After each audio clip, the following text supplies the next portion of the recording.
Yo, what's up? Welcome to KindaFunny Games Daily for Wednesday, February 1st, 2023. I'm one of your hosts, Blessing Adeoye Jr. Joining me is host of P.S. I Love You, XOXO, a.k.a. host of WWE's This Is Awesome, a.k.a.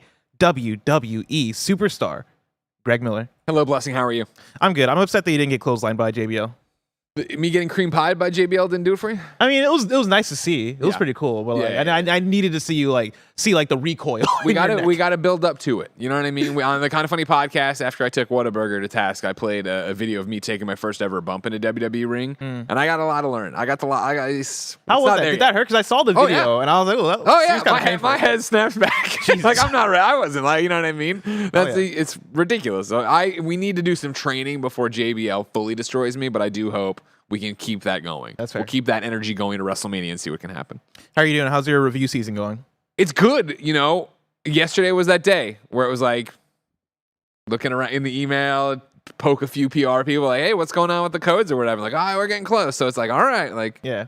There are a couple games I keep looking at my email, expecting that I'm going to wake up to them, and they're not there. And I'm like, all right, maybe tomorrow, maybe this afternoon. And I keep waiting. And I have this weird, right now I'm in a lull for review season where, I think we talked about this a little bit already, that I want to boot up certain games. Like I want to maybe play some more Dead Space, but I don't want to start Dead Space. Commit to Dead Space. Yeah, commit to Dead Space and then get 2 hours in and then a code comes in and I get derailed. Right? Like now I kind of have to wait for a free moment before I actually get all the way into Dead Space. And so now I've been going back a little bit to FIFA. I've been playing more. FIFA's taken over my life. I know. I'm like, at some point, surely this will end. And no, it just keeps going. It's been 2 months now of me playing FIFA straight. But I've been going back into Hitman, playing the new freelancer mode, doing a lot of that. Which you said your favorite stealth game of all time. I didn't say favorite. Better than Metal Gear Solid, you say. Better than Arcane's work. Best stealth game ever made. I think that argument can be made about Hitman, World of Assassination, the current iteration of Hitman. Yeah. But like, my heart is always going to be for Metal Gear. Of course. Right? Like I think that's still my favorite stealth game. And I think in terms of game overall, I put Metal Gear. Pieces. Yeah, all the pieces. But stealth gameplay is what you're giving. Stealth gameplay, Hitman 3, the current iteration of Hitman 3, I don't think can be beat. Okay, well.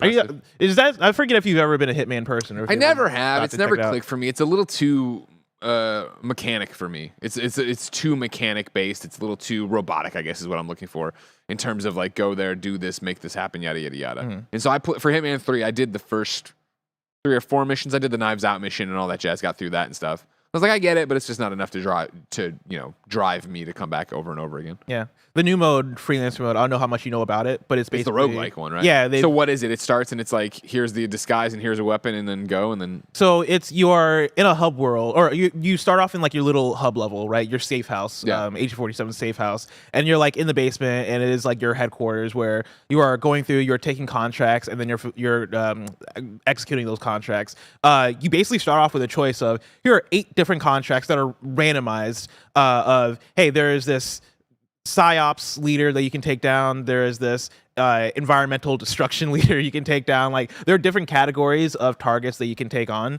And once you pick a category, you are then focused in, you're locked in on that target. And the different categories are basically different objectives that they'll give you, bonus objectives that they'll give you to take out that target. And the more you do the objectives, the more currency you get. And the more currency you get, the more you get to buy different weapons to upgrade your material and all that stuff.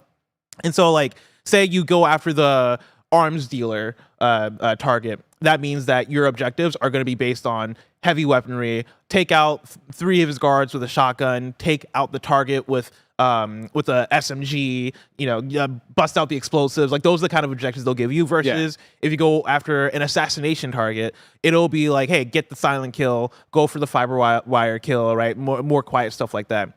So basically what it is you take on a contract. It'll be a couple of missions leading into your final contract mission. Those missions are basically building you up where you go into a mission, you have 1 or 2 targets, maybe 3 targets, it depends on how far you are in the thing, and you're taking them out. You are hopefully getting those objectives done to then build your currency, to then have as much material as you can going into that final contract mission. Gotcha. That final contract mission, once you get into it, you get a set of descriptors for who your target is. Because now you enter the level and it is, you go into your Hitman vision mode and you see usually how you see your hitman vision. Usually how you see your main target is red walking around in the map. When you see through everything. Now you have, let's say, 5 people that are all blue walking through, and your mission starts, and it is Agent 47. Your target wears earrings. Your target wears glasses. Your target has blonde hair. It's a guess who, right? Nice. And they'll also give you the habits, right? Okay. Hey, your target likes to smoke. Your target has allergies, and so they're gonna sneeze. And basically, what you need to do is you need to scope out those 5 different targets. That's cool. See, like, that's cool. All right, do they have the hair? All right, do they have allergies? And that person has to match up. Okay. Like all the targets, to some extent, have all of those qualities mixed up, but there's only one target that is going to hit all of those qualities. So you need to like sneak through and figure out like, okay, exactly who it is, and use whatever's at your disposal. And like a lot of that's going to change based on how you've done the previous missions. Like if you fucked up some of the previous missions, that might mean that your targets for the final mission are going to be more alerted, and so they might recognize you as Agent 47 if you get in their vision. They might have a guard walking with them wherever they go. Okay, there's all these different variables that change. Let me tell you, I am addicted to it, and I am bad at it. Yeah, that's the other thing. You're the hitman expert. I am not, is what I've learned, right? Like I've enjoyed Hitman up to this point as let me get in, do the story missions, because there's always something fun in there. You know, you do the Knives Out mission, and there's Knives Out shit going on. I've always enjoyed that aspect of Hitman, and I've always respected and appreciated all of the systems going on and all the different routines for the NPCs. Now, because it is roguelite mode, it is randomized in terms of who your target's going to be. Your target can be any NPC in that level, right? It is randomized. And so you get in, and it is, all right, my target's the bellhop, and you follow the bellhop, and it's like, there's no point in this guy's routine in which he is meant to be killed. So now I got to create opportunity. That is like where I come back to like Hitman being one of the best stealth, possibly the best stealth game is, you really have to be creative. And so there was one target I was following the other day where he's doing his bellhop routine. He basically comes to the front desk, does his thing. He walks outside, stands there for about 2 minutes, walks back inside, serves some people at their table, and then comes back front desk, and he does that all over again. There's no point in which he is isolated. And one of my bonus objectives is to get a headshot, right? It wants me to shoot him in the head. Sure. And so now I'm like, all right, do I really go for that, or do I do something else? Like, how do I do this? And it ends up me being like, okay, I need to take the 1 minute where he's outside. I need to throw this coconut to where the guard faces the other, like it distracts the guard and he looks the other way, to then maybe I get a 10-second window to where I can get the headshot. Hopefully nobody hears it, and I walk away before anybody notices what I did. Yeah. And like I pulled that off, and it was the most satisfying thing I've ever done in a stealth game. Awesome. Right? Like it is a game totally built around you having to be creative and you having to find those moments. And so that's cool. I've been having such a great time with Hitman. I recommend if you are a Hitman enjoyer and haven't checked out Freelancer mode, check out Freelancer mode. If you haven't checked out Hitman, just play the games. I don't know if Freelancer mode is the place to start off because it is very difficult, but at the very least, check out Hitman. Well, now it's just all in one package too. That's the deal, right? Yeah. Yeah, and that's the other thing is, there's like 20 levels or so, and they're all just mini open worlds, and they're all just incredibly dense and incredibly well designed. I fucking love it. It's fantastic. Good. You know what else is fantastic, Greg? What's that? Video game news. Let's talk about today's stories, which include maybe not so fantastic news stories. Star Wars Jedi Survivor has been delayed. Amazon might have bought Tomb Raider and more, because this is Kinda Funny Games Daily. Each and every weekday at 10 a.m. live right here on youtube.com/KindaFunnyGames and twitch.tv/KindaFunnyGames. We run you through the nerdy news you need to know about. If you're watching live, you can correct us when we get stuff wrong by going to kindafunny.com/you're wrong. If you don't want to watch live, you can watch later on youtube.com/KindaFunnyGames, or you can listen later on podcast services around the globe by searching for Kinda Funny Games Daily. Remember, you can use Epic Creator Code Kinda Funny on all Epic Store and Epic in-game purchases like Rocket League and Fortnite to help support the channel. To be a part of the show, head to kindafunny.com/KFGD to write in with your questions, squad ups, and more. And remember, patreon.com/KindaFunny will get you the show ad-free, plus a bevy of bonus content. Housekeeping for you. A new Gamescast is up right now, all about Summer Game Fest and the future of E3. You can check that out on youtube.com/KindaFunnyGames. And also, speaking of Gamescast, if you love the Gamescast crew, we also do the show Kinda Feudy. That is a Patreon show that is also up with a brand new episode right now on patreon.com/KindaFunny. February's premium collector's item on Patreon is for when we need to keep things between us. Barrett, you can pull it up. This is designed by @campfire_design on Twitter. Of course it is. This is the Chat Be Cool shirt, and let me tell you, I fucking love this shirt. If you want to get access to this shirt, you can hit it up, patreon.com/KindaFunny, where you can get that. Shout out to Carboni for, I think, starting that. Was that a him thing? I think that was an Really? Extra Life. Yeah, 2019. Okay. Chat, be cool. I mean, don't let Carboni. Yeah, I don't want to give him any money because we're gonna have to give him money.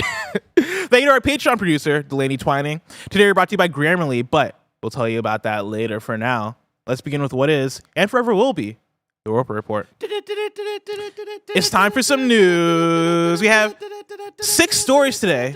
A baker's dozen. I'm adding you a 7th breaking, but it's just sales. We have 7 stories today. Dozen. Starting with our number 1. Star Wars Jedi Survivor has been delayed. This is Kat Bailey at IGN.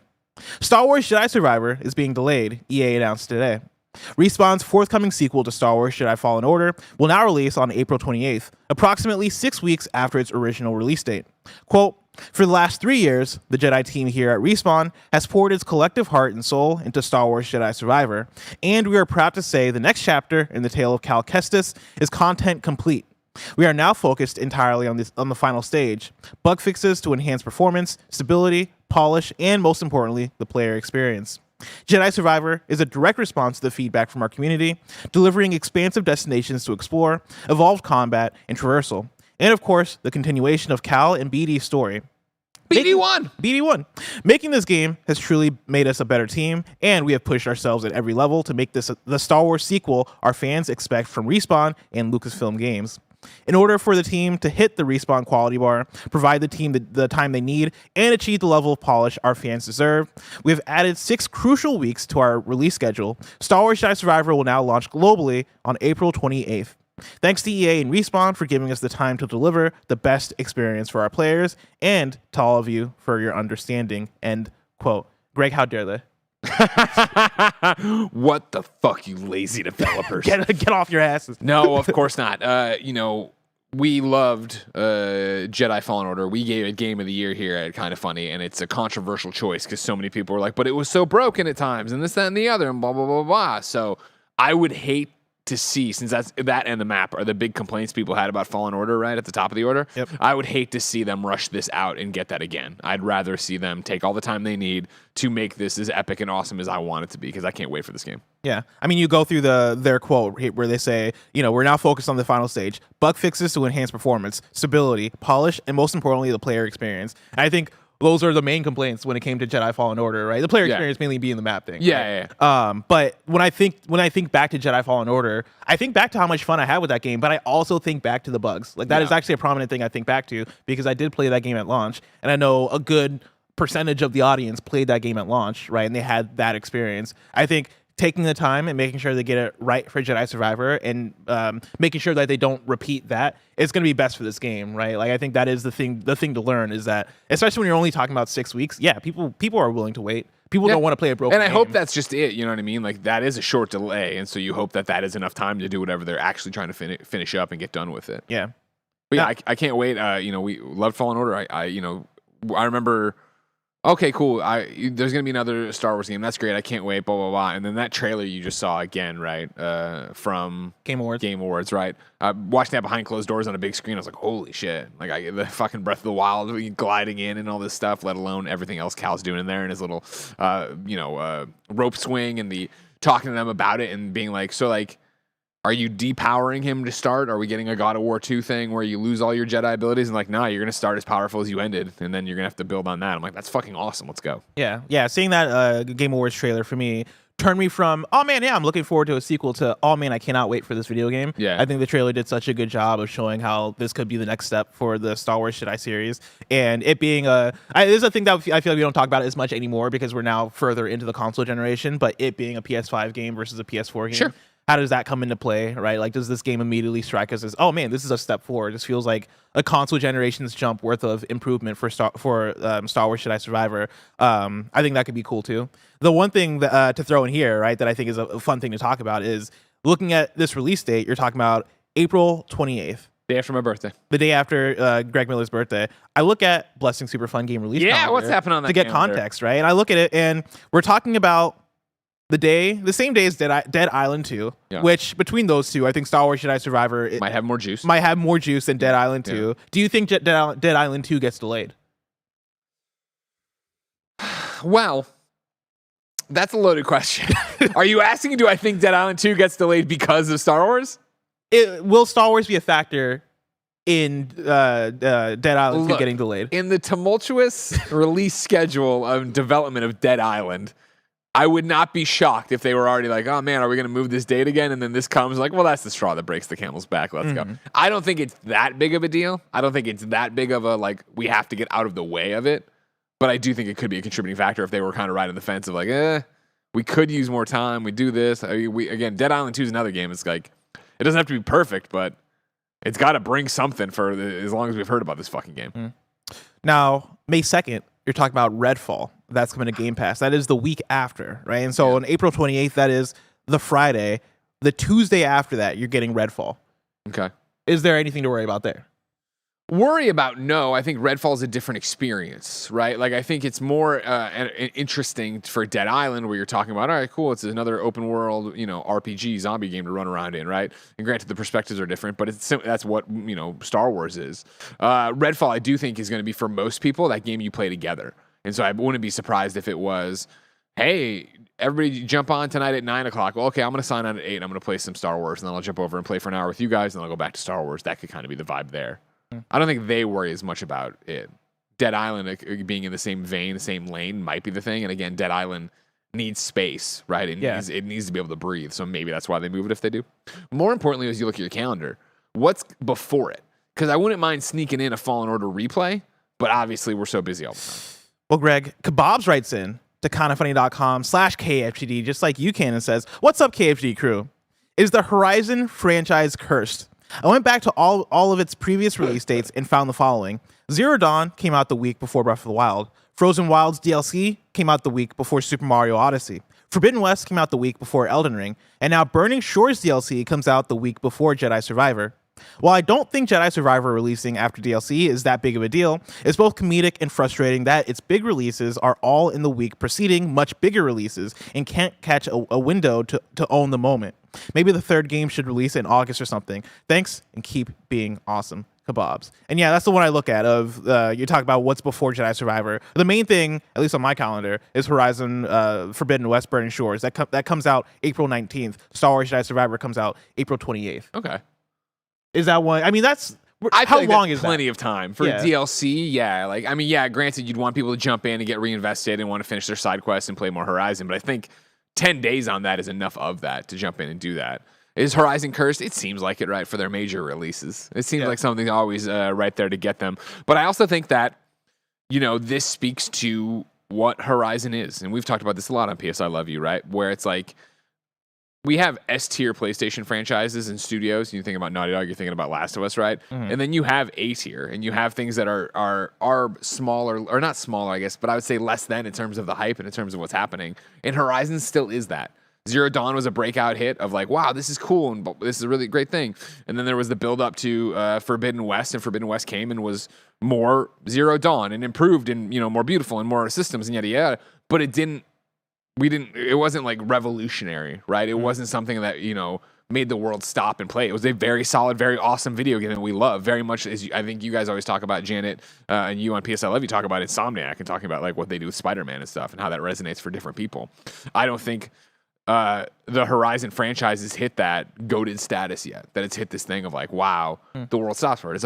It's a fun game. It's an awesome game. I still can't wait to get back in Platinum Forbidden West. Mm-hmm. But I don't think it turned heads in the way we're talking about Elden Ring, Breath of the Wild. Like, there are other games out there doing bigger and better things. I feel like there's a conversation we had probably on PS Love You about like ranking the PlayStation IP. Because I do wonder like where would I put Horizon compared to a Ghost of Tsushima, for example? Sure. I feel like those we will probably put in the same conversation. Whereas like, with Last of Us and God of War is like where we would put S tier, and then where does Spider-Man fall into that? Right? Because it's all AAA. And even with Horizon I still look at as the, I guess, top of the top when we just talk about general AAA. Like if Horizon and a Star Wars Jedi Fallen Order or Survivor were coming out the same day, right? And not DLC, I'm talking about full games. Sure. I think it'd be more comparable there versus just the happenstance of Horizon coming out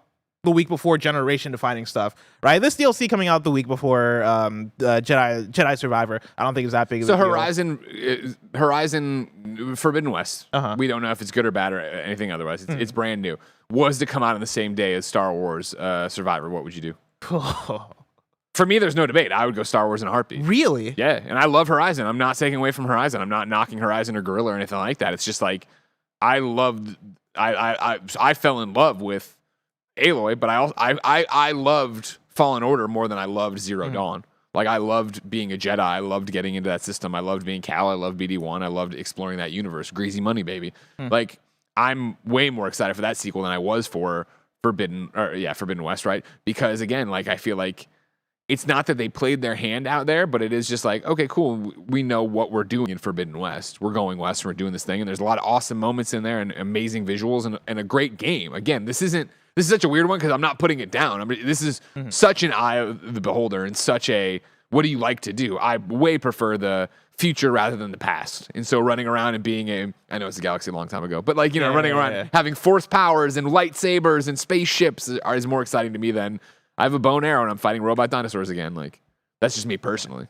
For me, it's a tougher choice. I think I could see myself netting out to Star Wars just because I really like Star Wars video games and Star Wars Jedi Fallen Order I love so much. But I don't think it'll be easy decision. Like tomorrow I could flip that, right? Even if I come to the conversation of which one I like more between Horizon Forbidden West and Jedi Fallen Order, I really don't know. Like, I've never thought to compare those games. Sure. Like, for me, I put them in the same tier. Like, I put them in the same category of like I would give these games both like 8s or 9s out of 10s depending on the day. Sure. Right. There's also, I mean, I think, again, it is to a degree apples and oranges, right? Because Horizon is at your own pace and exploratory and side mission and this, that, the other. Whereas I feel like Star Wars, while giving you open environments, is pushing you on Cal's tail and giving you it is a narrative-based game. And I guess that's a lie to a degree, right? Because so is Horizon. But I felt like there was less, I'm going to go take a side mission. I'm going to go collect all these things for somebody. I'm going to go do this thing. I'm just trying to get better die or whatever. Like, I would go Star Wars every time. And I feel like I'm with you that it'd be fun to rank the franchises or whatever, but I feel like we need to make the decisions tough. So if we're doing like S tier, A tier, B tier, all the way down, it needs to be like there can only be 2 or 3 in each one. Yeah. That way there's a real argument. You know what I mean? That way, because then you get into it like, all right, cool, you're at it. We're trying to decide what the A tier ones are. And it's like, or even S tier even of like, all right, cool, what are we rating? And we're putting Spider-Man in there. Can only one franchise from each developer be represented kind of thing? Where are you going to try to put that? But that sounds like an upcoming PSLW. I don't mind it. I'm percolating on it, yeah. Now, one I'll throw to you, right? Sure. Talking about what's coming out around that area in April. Coffee Talk Episode 2. Hibiscus and Butterfly. That comes out April 20th, the day after Horizon Forbidden West Burning Shores. Sure. Does that do anything for you? Or are you? I like Coffee Talk 1. Yeah, I like Coffee Talk 1. I might have. No, I didn't platinum it. I'm thinking of some other visual novel thing, bartender game. Valhalla is what I platinum. I enjoyed Coffee Talk a lot, though. Making coffee beverages, talking to people coming to your shop, having a good time. I did. But this is definitely... Coffee Talk 2 is definitely one of those. I'll get around to it. That's going to be one that I install and leave on the PlayStation XMB for a while, just sitting there on my live area screen or whatever the fuck we call it on PS5. Gotcha. My game library. It'll sit there for a while I play the other more burning things I need to talk about. Burning Shores. Yeah, Burning Shores. There you go. Well, EA's delayed Star Wars Jedi Survivor. But speaking of EA, story number 2, EA shutting down Apex Mobile and Battlefield Mobile. This is Dean Takahashi at VentureBeat. Electronic Arts announced it's canceling its Apex Legends Mobile and Battlefield Mobile games. And as a result, it is shutting down its Industrial Toys game studio. Apex Legends Mobile debuted last year, bringing Respawn Entertainment's hot Apex Legends shooter game to mobile devices. It won Apple's Game of the Year for 2022, as well as the same for Google Play. Now the game will shut down in 90 days. Battlefield Mobile was in soft launch, but it will also end. In a blog post, Respawn Entertainment cited slipping quality for Apex Legends Mobile's updates as a reason for shutting down the title. EA made the announcement as it released earnings for the third fiscal quarter ending December 31st. Quote, at Respawn, we aim to provide players with games that are consistently outstanding. Following a strong start, the content pipeline for Apex Legends Mobile has begun to fall short of that bar for quality, quantity, and cadence, the blog post said. Quote, it is for this reason, after months of working with our development partner, that we have made the mutual decision to sunset our mobile game. Although disappointing, we are proud of the game that we launched, are grateful for the support of the Apex Legends community, and are confident that this is the right decision for players, end quote. I find this interesting just for the fact that Apex Legends Mobile seemed like it was doing well in terms of reception. Apple's Game of the Year for 2022. Yeah, Apple. Outrageous. I mean, Google Play. I saw Stella on Twitter. Stella's the biggest Apex Legends person I know. She was talking about how, she enjoyed Apex Legends Mobile. I think she gave it a high score on IGN as well. Sure.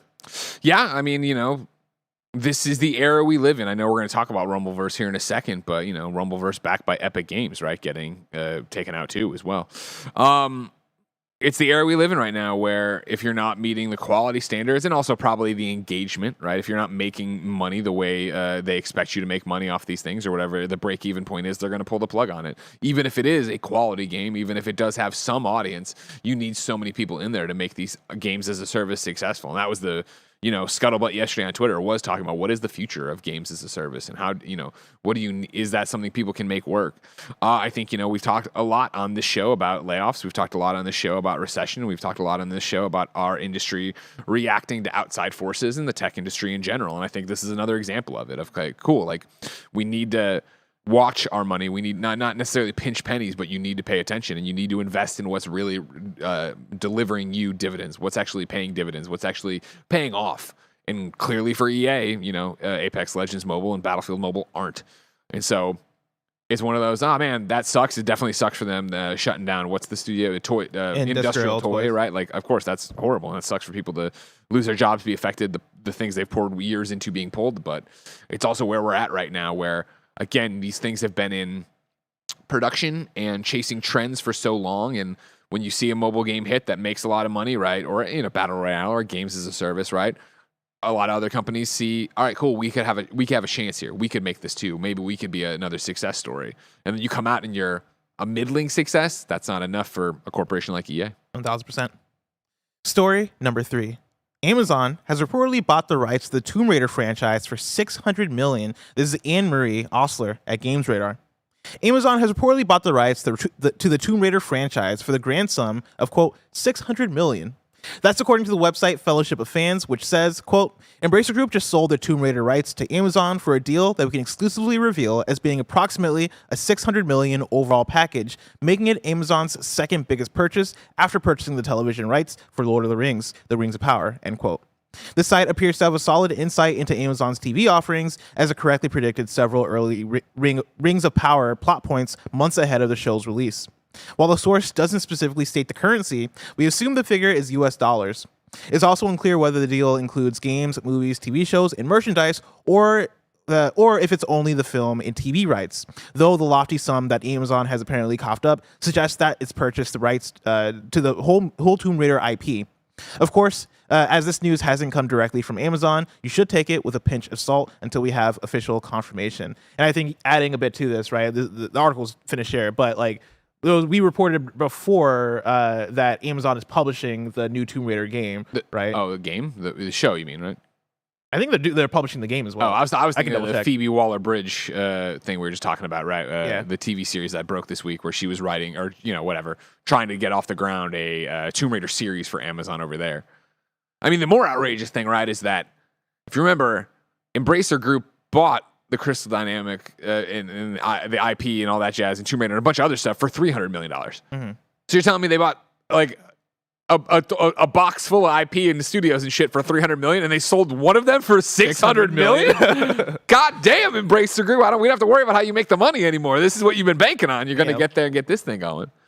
I find this interesting just in terms of what Amazon is building. Sure. Because, I think it makes sense for Tomb Raider as an IP, which you can do a lot of things with. You have a lot of Tomb Raider movies now. The Tomb Raider, obviously, the video game franchise works. And then, between Lord of the Rings was the other one that Amazon bought fully, right?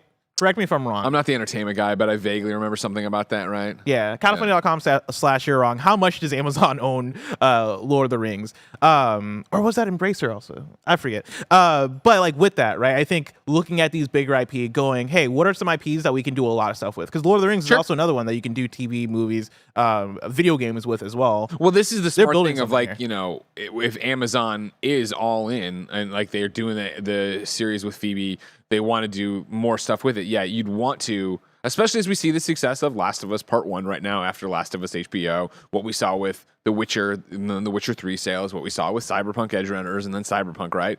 If you're Amazon and you're looking at it, you're like, well, we want to make a Tomb Raider show. We think it's going to be awesome. We think it's going to be prestige TV. Why not buy the IP and then funnel all the money back to us, right? So it is that they can have a unified front of, cool, we have the new game from Crystal that's coming out that we know people are working on. We have the series coming out. We have the classics. We have a cartoon. We have all this other stuff. And like you've seen when Amazon does get behind something like The Boys, right? Like Invincible, it is everywhere because Amazon's everywhere. And it'll be, your boxes are labeled with Tomb Raider when it's coming out and all these different things. Like it makes a lot of sense to own it lock, stock, and barrel and be like, well, we're going to own the entire thing and make money off every piece. I forget where you're at when it comes to Tomb Raider as a video game. Sure. Do you like the Tomb Raider games, the newest ones? Yeah, I did. I liked Tomb Raider and Rise of the Tomb Raider quite a bit. Shadow of the Tomb Raider, which was middling and everybody received it the same way. I started and it didn't have the juice the other ones had, so I bailed early on it. But I enjoyed them. I'm excited to see what happens next. I do like Lara Croft. I do like, granted, I know it's, snake eating its tail kind of thing, but I liked having another Uncharted, even though Uncharted was another Tomb Raider. But way back in the day, I played Tomb Raider on my PC. That's right, ladies and gentlemen. I was out there fighting the T-Rex and doing all that jazz.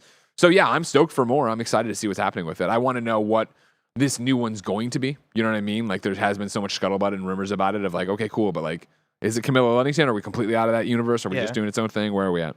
Yeah, I'm in the same way, right? Where I like Tomb Raider for what it is. I like it being like this weird, like it's kind of Uncharted, but Uncharted was already Tomb Raider. But I also like what Tomb Raider is compared to Uncharted. Of course, where yeah. Uncharted is very cinematic, set pieces, like action, all this stuff. Whereas Tomb Raider does feel more, hey, you are surviving, you are crafting, you are exploring a world, you are going into tombs and solving these puzzles, and it feels like more of almost like an open experience compared to Uncharted being very linear and very, action, high budget, almost cinematic film like. Rise Tomb Raider did a great job of opening those environments up and giving you those mini open worlds, open areas, right? That Uncharted then did start using as well, but like they had so much to do, and I always loved that about them. Exactly. And so I can't wait to see what they do with the next Tomb Raider because it sounds like it's going to be a ground up sort of thing. Real quick, Nano and KindaFunny.com/you're wrong corrects us that Embracer Group owns the whole rights to Middle Earth Enterprises, which includes the Lord of the Rings and Hobbit IPs. Amazon owns the television rights to Lord of the Rings. Yeah, okay. So it's confusing, and that's why we're confused. Sweet. Appreciate that.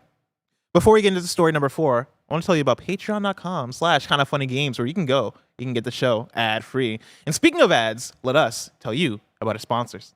Shout out to Grammarly for sponsoring this episode. From essays to emails, Grammarly's communication assistants can help you write with confidence. Grammarly is a must-have for every student. Best of all, it's free to download and works on all your favorite devices and apps. A ton of us here at Kinda Funny have been using Grammarly for years, and Joey specifically is a huge fan. She says, and I quote, Grammarly is used with everything. Emails, tweets, even writing our weekly schedule. Sometimes my brain works faster than my fingers, and it's nice to have a second set of eyes. The free versions of Grammarly offers comprehensive writing suggestions, a tone detector, and a synonym feature, all to help you proofread your work as you write, so you can be sure it's mistake-free and polished before submitting. Grammarly Premium comes with advanced features like Clarity Full Sentence Rewrites, which flag and rephrase hard-to-read sentences. Premium even comes with plagiarism detection. From essays and projects to emails and presentations, improve your grades this semester with Grammarly. You can sign up for an account today at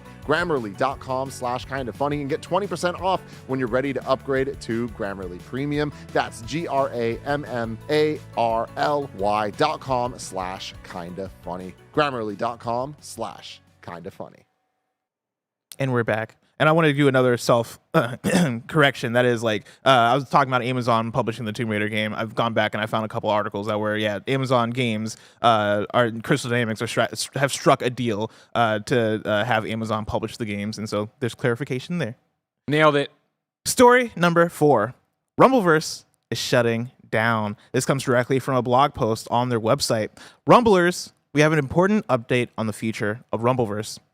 Iron Galaxy Studios and Epic Games are very sorry to share that Season 2 will be the last for Rumbleverse. This project has been a labor of love to create a new experience in a popular and highly competitive genre of games. If you've been part of that journey, we thank you. Whether you jumped into the first playtest after our reveal, or just shot yourself out of the cannon for the first time. Live services for Rumbleverse will go offline on Tuesday, February 28th at 10 a.m. CST. Any player who has spent money on Rumbleverse is eligible for a refund of money spent on or in the game. This includes the purchase of a Rumbleverse Battle Pass or Brawler Bills on any platform. I didn't know that's what they were called. Brawler Bills, yeah. Later today, we're deploying the final update to Rumbleverse. We are closing the store and opening the full experience to every player. The current battle pass will be granted to everyone. Your XP gains will be doubled, so you can fast track unlocks for every rank. Quads, trios, duos, and solos will be live, and we've unlocked additional accessories and emotes in the game for free as well. Of course, this was rumored earlier in the week. We finally got official confirmation from Iron Galaxy themselves. Greg, you're one of the biggest Rumbleverse fans I know. Thank you. How does this make you feel?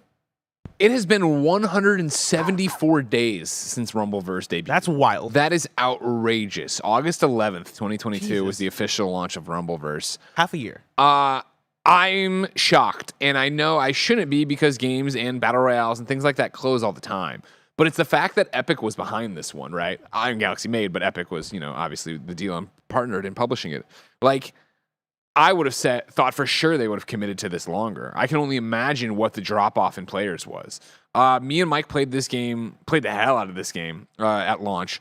And I guess that's part of the problem, probably, right? Or at least a case study to the problem, is that I played the shit out of Rumbleverse. Like, even when we weren't on stream, I was playing it at home, and I was calling Mike, and it's like, I'm rarely that guy. I'm not the multiplayer guy where I'm calling people and getting you on Discord and trying to play with you. I was doing that with Mike for the first 3 or 4 weeks, it felt like I was in it deep. And I know that's haha for everybody who plays, thousands of hours. But again, for what we do as our job and how much we play, the fact that I was coming back to it over and over again was huge, and I was enjoying it. But the problem I was finding was that there was a skill ceiling for me. Where since I am only playing it, amateur level, right? I am only playing it casually. That's what I'm looking for. I'd get in there and I'd play these kids that are just like doing amazing shit and combos and all this stuff, and like doing like the fighting game shit of like dodge rolling out of a animation to do the thing. Like I forget what they call that, but there's like a name for it or whatever. Yeah. Dodge cancel or some shit like that. Like there was so much going on that I was like, oh, I love this game, and I entered a streaming tournament or whatever. And again, I played a lot, and I was getting wins or whatever. We entered a streaming tournament, and that was like the last day I ever played. Yeah, because I just got so fucking beat to shit. I was like, oh man, I thought there'd be like a more level playing field here, and there's not. There's a huge gap, and it's like, okay, cool. And I remember putting it down, being like, you know what? I'm sure eventually they're gonna figure this out, balancing a bit more, and it'll be a big like 2.0 kind of thing, and I'll come back for that. And I never came back, and so like. I'm sure that I'm not the only case there. I'm sure that it was that there were a lot of casual players who enjoyed it and then just got their fucking teeth kicked in and were like, okay, well, I'm going to bounce. And then you have such a crazy skilled like ecosystem where it's only the best of the best playing it, but then they're not getting competition anymore, so they start atrophying and falling away and yada, yada, yada. Like, I have to wonder what the concurrents were. I wish I knew like of what happened there and where they fell off. I mean, you mentioned being surprised, right? Because like this kind of thing happens all the time. But I think it is surprising for the idea that one, Rumbleverse is a good video game. From what I've talked to people, it seems like a very good video game, right? Like it's not like they were lacking a lot in terms of what the gameplay was. And then also, it's only been half a year. I would think that for a game like this, you would. Even for a game that might not be getting the numbers you want, you would at least try to push for a full year. Back to it's that. Epic. Yeah, it's Fortnite. You know what I mean? Like, it's like I would have thought, like they brought in Fall Guys and did all these different things. Like they're building this repertoire of free to play, big old multiplayer games, and I would have thought it would have been like, cool. Let's give this game more time. Let's do a Fortnite crossover. I'm not in the rumor. There is a Fortnite relationship with WWE. I would think for Rumbleverse, why not do a WWE thing and get Undertaker skins in there and get, John Cena and all these things to make it a little bit more cool. We're doing something that is different with wrestling, and we're doing something that is different for a battle royale, and we think there's an audience and there's legs here, but I guess the cost just, way outweighed the benefit, which is not crazy, but again, for Epic. Yeah. Epic, you know what I mean? Like, I feel like if you were going to go somewhere and feel like, oh, we have time to figure this out. Oh, we're going to work with our partners. We have time to reinvent the wheel on this, as they did with Fortnite. Mm-hmm. I would imagine it would be with Epic, but apparently not. Back to what we're talking about earlier, I guess, of just all these companies being like, listen, like, we don't have time for this anymore. Yeah. What did the content rollout look like for Rumbleverse? Like, were there big seasonal events that they were doing? I mean, they talk about season 2 being the final one, and honestly, what happened is that I know they changed a bunch of stuff, and Mike went and did a demo for it and like got the whole rundown. He came out and said it looked great, but I never paid enough attention to it. And again, like, I'm clearly part of the problem, right? I did love Rumbleverse. I do love Rumbleverse. I am bummed Rumbleverse is leaving, but I haven't played it in months. And so right there is probably a huge issue for it, right? I mean, it reminds me a bit of Knockout City. And Knockout City is a game that's still kicking around, right? Yeah. It's still up. I don't know many people that are playing Knockout City, but it's a fantastic game. And if it ever closed, I would be heartbroken. And that's a weird one too, where it's like, if you were to tell me, if we were reading this right now and it's like Knockout City's closing, I'd be like, oh man, that sucks, but I understand. Yeah, no, You know that's what I the mean? same thing, right? I'm like, oh man, I would get mad at the system. I'd be like, man, Capitalism. God damn it. Why can't we live in a world where Knockout City can continue to live? Somehow they are continuing to live. Like, I'm not knocking on glass. Published by EA. We just went through EA. EA just did the whole death's door knocking on yeah, closing but people. they're alone now, right? Like, I think they spun off, they're doing the game by themselves now. I think the EA was only for a year. Oh, I didn't know that. Yeah, so I think that's when they went free to play. KindaFunny.com says you're wrong if I'm wrong about that. But yeah, like, that's another one where, again, like, if they announced that, hey, Knockout City is rounding down, I'm like, hey man, I get it. Work on your next thing. Games are expensive to keep up. It'd be heartbreaking for me as a fantastic video game. But yeah, like, it sucks that is the cutthroat industry that we're in, right? That even for Rumbleverse, it only took half a year for them to go, all right, cut the cord. The game's great. Like, it's not like the game's bad, but hey, like, the audience isn't there, so let's cut it. And that's surprising to me. And that's the whole problem. I mean, is you look at the pile of games that are games as service that have just been bounced off, right? Where it's, and I mean, you can toss Avengers even in there, even though it limped on way longer than, obviously Rumbleverse did. But it is that idea of like, you put it out and you have to maintain, you have to keep people there, you have to keep people buying microtransactions and doing different stuff. And like, back to Brawler Bills. Like, their shit was insanely priced. Where it was like, oh, this shit's a lot of money. Like, I bought, a Stone Cold vest and something else, and then I eventually bought for the day we were doing the stream, I bought up like the 7 Battle Pass levels to get the Ghostbusters like outfit. Not officially licensed, but like outfit. And it was like that thing of like, once I had that, I was like, oh, I'm not spending more money on this. Granted, I didn't play anymore, but it was like, I was going for something very specific there, but it wasn't like Fortnite where I think you can jump in and be like, I've played so many hours of this, I might as well throw them for the skin, or this skin's too cool to pass up. Like, you could definitely pass up everything in Rumbleverse. I wonder what was going on. What went on in like the I guess boardroom talks about the numbers of this game? Because the more we talk about this, the more I think the other games that definitely did worse, but then still continue to live. Like, I'm a Riders Republic fan. There you are. I'm like the Riders Republic fan, right? Riders Republic is still living. That was a full price game that does have microtransactions that are ridiculously priced and also aren't that great. Right. And like, I remember you messaging me about season 4 of Riders Republic and me going, there's a season 4 of Riders Republic. When did this happen? Yeah. Like, I wonder. But that's Ubisoft, right? Like, they need any cash flow from any game that's still alive because they're not releasing anything, But like, does Ubisoft have? I mean, maybe they do. Maybe the answer is yes. Does Ubisoft have as much to throw away as Epic Games? Not these days. Not these days. As Yves Guillemot is telling everybody, it's on you to make better games. It's on you to save this company. I would say your days are limited if you're a Ubisoft game that's underperforming. But again, as we look around in this very Roper report, in general, if you're a game that's underperforming and you have a publisher that isn't yourself, like you need to be on the lookout of what they're going to do. If you're a games as service, if you're an ongoing thing. Speaking of games underperforming, story number 5. Halo Infinite won't get story DLC. This is Zach Zweisen at Kotaku. Things are changing at Halo developer 343 Industries following massive layoffs across Microsoft, including reportedly 95 people at the Halo developer. The studio is switching to Unreal Engine, has no plans to make more story content for 2021's Halo Infinite, and continues trying to figure out what to do with a supposed Halo Battle Royale spinoff still in development. In a report from Bloomberg, it appears 343 is basically starting from scratch with Halo. According to people familiar with the studio's plans, the company isn't actively working on a new campaign DLC or updates for Halo Infinite. Instead, before the layoffs, developers at 343 were reportedly working on prototypes for new Halo games and projects in Unreal instead of designing new content for Infinite. And according to the report, many of those devs have since been laid off. It's also reported that the studio has, after nearly a decade of debate, decided to finally switch to Unreal. While there are internal concerns about how future Halo projects made with Unreal will play, the current tech, known as Slipstream, is apparently a pain to work with and is based on decades-old code at this point. Bloomberg's report even mentions that 2 multiplayer modes for Halo Infinite, Extraction and Assault, are nearly done but haven't been implemented yet due to the issues with the aging Slipstream tools and tech. This switch to Unreal will apparently start with a brand new Halo game internally codenamed Tatanka, Reportedly, this game is being developed by both 343 and Texas-based studio Certain Affinity, a team that has a long history of working on previous Halo projects. It seems Tatanka started out as a battle royale, but could evolve in different directions. End quote. Greg, where do we start with this one? Woof. I mean, like, how sad it is where I start, right? For 343, for Halo as a franchise, and for Halo fans and Xbox fans. Like, the fact that, listen, Bear, give me my one. Give the one. That's his busting. one. This is my one.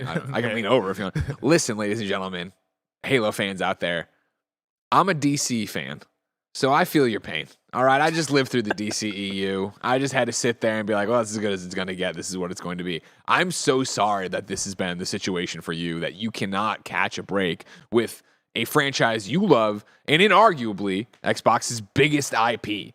How many times in the lead up to this, you can go back to the wedding, Blessing, did we talk about, man, they can't fuck this up. Hey, this has to be great. This has to justify the Xbox Series X. This has to justify everything, blah, blah, blah. And it just didn't happen. It just didn't happen. And again, like, as a non-Halo fan, and I'm not talking shit and not doing a character, right? Like, I've always looked at it and been like, okay, like, is the Halo lore really what people are playing Halo for? It never seems like it. It seems like it's multiplayer, and it's those memories, and it's Blood Gulch, and it's all these different stories I've heard, and Tim going to Curran's birthday party every Thanksgiving and then playing till the wee hours of the night. And so it's like, you look at what they launched with Halo Infinite and just like, hey, here's the story. It's like, what? Like, what? No, this is you can't play it co-op. You can't play it with your friends. What? Go Forge. We're going to give you more later. Yeah, Forge isn't launching, but it'll be like, what? Like, I saw it go through, and it was a while ago, but it is the most easy thing. It's like, why? Halo Battle Royale, somebody said in the chat. How is that not a thing yet? Mm-hmm. And that's it, man. If I was over there and I was in these meetings, I'd be like, listen, like, people loved the beta for Halo Infinite. Remember that when it was just playing multiplayer beta? Andy wouldn't shut up about it. They played it. Tim would talk about it every day. Like, let's just make a fucking dope-ass games as a service, whatever you want to call it, but live multiplayer suite.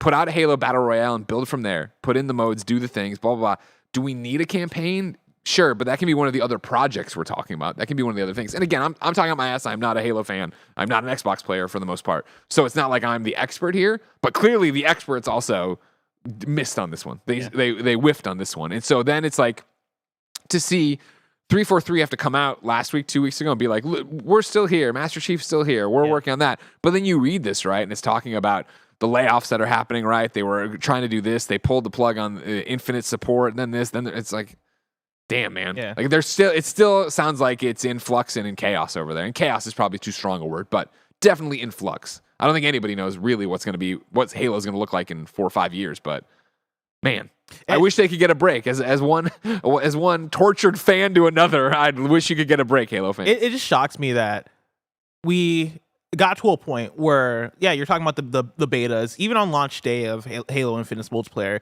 it was they did it. This game is fantastic. I was so into Halo Infinite that those few weeks of launch, right? And it shocks me that they weren't able to have the follow-up in terms of the content and stuff, right? Like, that for me, that is like if Street Fighter 6 came out in June and somehow Street Fighter 6 is bad, right? Because like Street Fighter, I've been playing the betas of Street Fighter 6, and I'm like, yo, this game is fantastic. Just from the betas alone, it's already a memorable game for me. If I got to Street Fighter 6 launch and it somehow was bad, I'd be so confused and upset, right? That's what Halo Infinite basically was, where you got to launch and it's like, oh yeah, this game's fun. All right, now where are the maps? Where are the modes? Where's this? Where's that? And where's Forge? Where's co-op? And none of it actually Ladies and gentlemen, the host of the KindaFunny Xcast, the one, the only, showing the yam, Snowbike Mike. No, damn, did y'all talk about Halo Infinite without me? Let's talk about it, Bless. Let's talk about it. What do you want to talk about? Let's go wild on it. So have you seen the latest story, right? So Halo Infinite seemingly won't get a story DLC. Right now, it seems like they're working on Project Tatanka, which will be like their next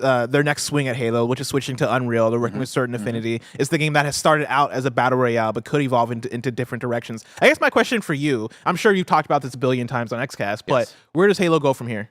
Halo goes from here into rebuild mode. We need Project Tatanka to actually be the real deal with a good battle royale that can somehow get a piece of that battle royale pie that I've talked about with you many of times, right, Bless? But where we go from here is a complete restart, and that is sad to say, right? We talked about it at the launch. A great launch, awesome campaign, great multiplayer, great game foundation. What did we need? Content. Did they deliver that? Absolutely not. We know that. It took way too long.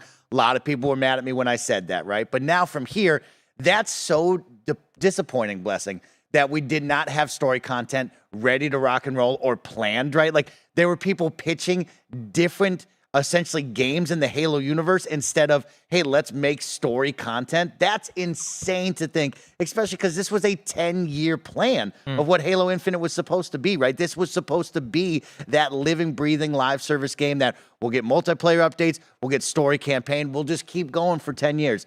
Totally missed the mark on that. And so we start off with Project Tatanka and what Certain Infinity is doing, right? Let's see them show us that whatever this project is worth our time, right? This cannot be a Rumbleverse, RIP. This cannot be a Hyperscape, right? Like this, if it is a battle royale, needs to deliver. It will come out hot no matter what because it has the Halo franchise tag on it, but this needs to have lasting staying power past 6 months, right? Bless, like if we're not playing Halo Project Tatanka a year from now, then we got a big major Halo problem, right?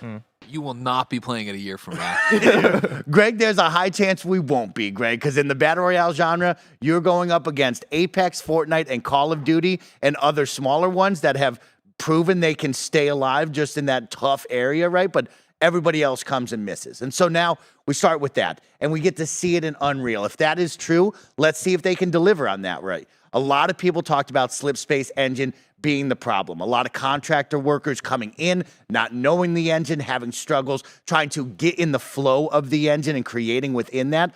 Go to Unreal, get on what everybody else is, where contractors like Andy Cortez can come in and at least help the team with their knowledge instead of going, oh, I don't know what this is. I need X amount of months, X amount of weeks to get in the flow and be able to help you, right? And we need a clear vision here, right? Of like, what are we doing at 343? And on top of that, we've talked about it with Star Wars. Let people play in the sandbox, right? Let more people come in and create let Halo, software get in right? there. Let's talk about it. There's Halo Wars, great RTS. That should be back. We should find a Halo survival horror game that should be done where you're a Marine and you're running around amongst the elite, amongst the flood. Like there is different games in this world that we can create that is not just Master Chief in the suit. But we don't deviate from Master Chief, Bless, because Master Chief is the dude. And we all want Chief and Cortana. We want them to live on. So we need a whole lot more, and we need to figure out what Master Chief and the Halo mainstay is. Andy Cortez, I see in the background. Andy, have you been listening to the conversation? I just wanted to blend in back here. Yes, I'm fully in with 343 switching to Unreal. It looks like you are like being like, it looks like you're edited in, but no, Andy Cortez is literally standing right there. Just like in case y'all didn't notice, I'm in the shadows over here. But yeah, so what's your take on Halo, right? We're talking about Halo Infinite. You know, they're in turmoil. They are partnering with Certain Affinity to work on I thought everything was going Tatanka. great, Bless. you like the Andy content was one of the few that kept playing the game past the first 3 months. Like everybody had fallen off of that, and it was ice cold. Andy was still in the training zone. Andy was still playing. Andy was still holding. I was pushing for Onyx, Mike. Yeah, all right? Andy I got was awfully trying. close Andy to was Onyx trying. rank. On the same 5 maps, mind you, Bless. We only came out the gate with 10, and only 5 of them were arena maps. There was a 6th one that was too big and too small for the other game modes, you know? So that's where we lived. So Andy, where do you want them to take so Halo long. from here? I mean, I'm not. Gosh, right now, we still need a bigger, badder mode. I'm sure Mike has talked about needing more maps for the standard mode. I feel like Forge has kind of taken the game into a place that maybe 343 wasn't really sure that a lot of people would be willing to support there. And I'm glad that they have the support from Halo. This shot is just so unhinged. This is When did Nick get Games here? Daily. How did Nick get here? I don't know how Nick got here. None of you, What we're doing after this. I'll tell him. We're gonna none of play you people Dead are on Space. this show. We're going to start my Dead Space playthrough, ladies and gentlemen. So In please stick around 20 with us. minutes from now. After this, 20 minutes from now, I get in my Duffy in death and in space, and it's going to be so cool. Back to Halo. Halo's better. I love that Halo's better. I Andy love is just Halo. like a ghost being in the background, as if he's not standing literally right there. But yes, I'm. It's hard to say that I'd be excited for Halo right now. Like I haven't been motivated to get back to it at all. I know Mike has suggested we play it on stream. There hasn't been a whole lot of motivation from my side to get back to Halo. Yeah. I would like to see, obviously. I mean, how many times are we going to bring up a Battle Royale, Blessing? Yeah. How many times does that get brought up? I mean, Project Tatanka, right? It seems like that's what this has been this whole time, and they're working towards that. But they're also Bring it up that much, you should probably have. They're talking about that evolving into different directions, which reminds me about how we would talk about Last of Us Factions, right? Still not knowing what that game is fully, but we would throw around like, all right, what if it is a battle royale? What if it is a bigger thing? What if it is a big world you're exploring? I could see the idea of, all right, let's say it is next year or like 2 years from now, right? I don't think you can wait too long to capitalize on Halo. I think you kind of have to be in the moment with this one. What if it is, hey, we put out a battle royale game, and it is, they do what Apex did with Apex Arenas, where a year later it is, all right, now here's another arena multiplayer Halo game that is attached to this battle royale. Now here's a campaign that we're putting out with Halo. What if they're able to build on it that way by going in a completely fresh direction for Halo? Yeah, there's so much to talk about too, Bless. It's like story content I go back to, right? Of like not having a clear plan for story content is insane, right? Having the story tied to multiplayer seasons where we would get a small cutscene at the beginning of the season and you get little story pieces from the battle pass. Like, no, absolutely not. Get out there and get Master Chief out there with the endless that we were looking at, right? That trademark, looking at what was supposed to be next. Get out there and make that right on top of that. And then it's just wild to think that we couldn't put out content and everybody thought Forge was going to be the one. Forge is for such a specific audience, right? There's creators who are even smaller within the Halo general audience that are making what you want in Forge. And then on top of that, Forge custom games, very limited people are jumping into that, right? The general mass audience of Halo is coming in for traditional 343 and Bungie maps to play the actual traditional game modes. That's what they wanted, and they couldn't keep up with that. The seasonal live service aspect of today's gaming market probably caught 343 and Xbox up in the hype, and that's what they wanted to do, and they caught behind. Way behind the eight ball, and it just didn't work, unfortunately. And they shouldn't have done that. They should have just stuck with the, hey, here's a traditional Halo game. This is what it looks like. Enjoy this semi-open world that we want to try. Hit or miss, that's what the campaign's going to be. And we're going to stick to the normal roadmap. Every 3 months, every 6 months, here's 5 guaranteed maps. Let's continue down that. And we got lost in the, it's a live service, which means we got new battle pass. We're going to sell you on it's never going away. These are nice quality of life features, but if you don't have the content to back it up, you still miss. And that's at the end of the day, the root problem of all this. We just missed when it came to content and staying on the ball. I'm like, I'm gonna be honest, it's hard for me to pay attention to everything you're saying when you got these EMs right in front of me. So firm. You got these EMs right in front of me that I keep having to like, oh man, I'm trying to keep my eyes up here. They're strong. I'm trying to keep my eyes up here. I'm gonna leave with this, Bless. Make more story content. Get back on the multiplayer grind. If you're 343, focus on those 2 areas. If you're Project Tatanka and Certain Affinity, don't miss whatever you're about to bring. You have the big name of Halo behind it. You're going to get a nice surge, but you have to deliver. And then after that, open up the sandbox. Let other people play, right? You have Bethesda Studios in there that has some great talented first-person shooter teams. You have other studios around you that are in the Microsoft umbrella at this moment that are great, right? You could have what could potentially be the biggest acquisition in all of gaming ever right now coming in with Activision. Let them play. Open up the gates and let people create Halo because it is the flagship title of Xbox. As much people want to say, it's Gears, it's Forza, we've moved on from this old franchise. Master Chief is on the box, and that means we need to deliver him in a great way. Also super telling that a lot of the maps being made in Forge are old maps. I appreciate that Mike's like 343's got to focus, and then he gives him 2 things. Focus on one thing. Focus on one thing. Focus on one thing, Mike, all right? Nobody cares about Halo's story. Goddamn. Make multiplayer games. Make a battle royale. Mike makes his impassioned speech, and Greg comes through, destroys all of it. Story. Also, the fucking chat over there, one guy was like, thanks God, I'm glad Greg got out of here and let the Xcast come. He's saying the same things I was saying. Story number 6. The PlayStation Plus collection is going away. That's right. We got some PlayStation stuff to talk about. Cheer. This comes from Jenny Leda at Silicon Era. It will be the end of an era for PlayStation 5 owners who also subscribe to PlayStation Plus. To coincide with the console's launch in November 2020, Sony offered a special selection of games. The PlayStation Plus collection games involved free access to 20 PS4 games for new PS5 owners. Now, on May 9th, 2023, that offer will end. Sony confirmed it on the PlayStation blog. Sony's announcement confirmed that if a PS5 owner with PS Plus claims these PS4 games before May 9th, 2023, they will retain access to them. Wink, wink. Go claim those games before they're gone on May 9th. But yeah, the PS Plus collection, I think, was a great idea when it showcased at the PlayStation Showcase.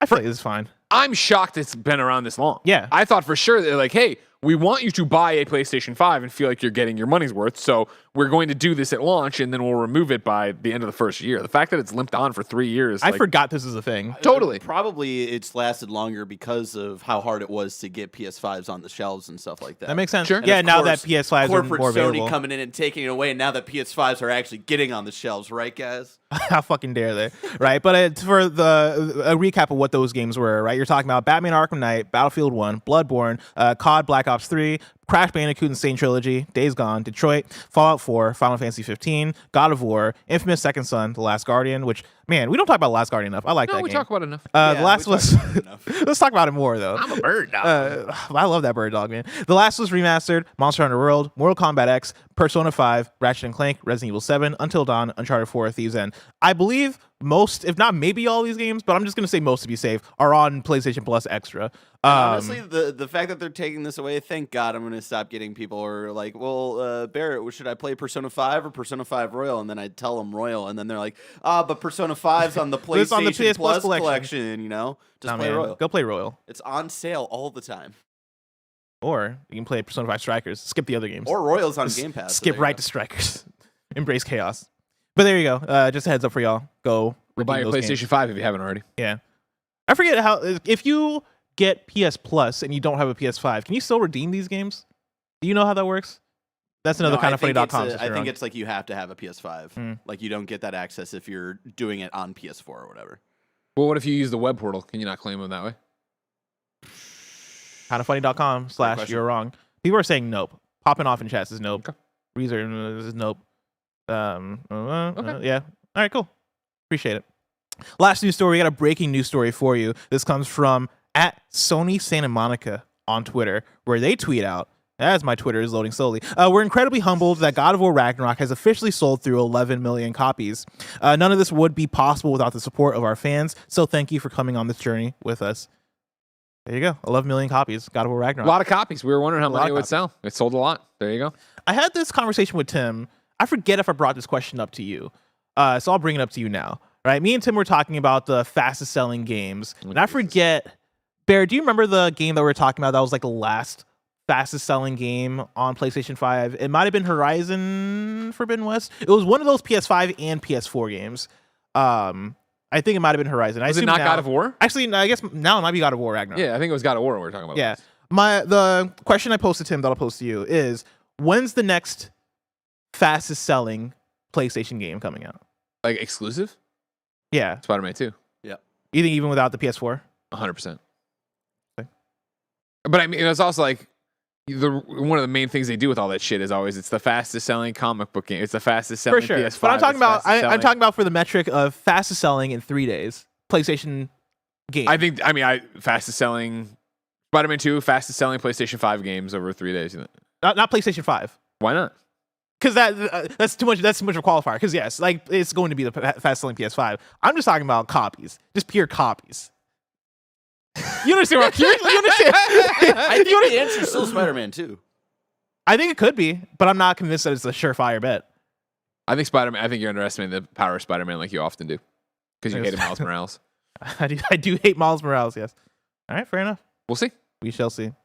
Greg, I'm very excited to see how those Spider-Man 2 numbers play out compared to the first 3 days of God of War Ragnarok. But the getting those numbers is just so far away. If I want to know what's coming out to mom and pop shops today, where would I look? The official list of upcoming software across each and every platform is listed by the KindaFunny Games Daily show hosts each and every weekday. Yeah. Out today, we got Football Manager 2023 for PS5. We got Albaseat Warrior for Switch, Gunscape for Switch, The Last Starship for PC, and then Rhythm Sprout, Sick Beats, and Bad Sweets for PC, PS4, PS5, Xbox One, Xbox Series X, and Switch. New dates for you. Aka R blasts onto PC and consoles on February 21st. Shadow Warrior 3 Definitive Edition will be unleashed on PC, PS5, Xbox Series X on February 16th. Echo VR plans to turn off servers come August 1st, and then Tomb Raider Reloaded will be launching worldwide on iOS and Android on February 14th.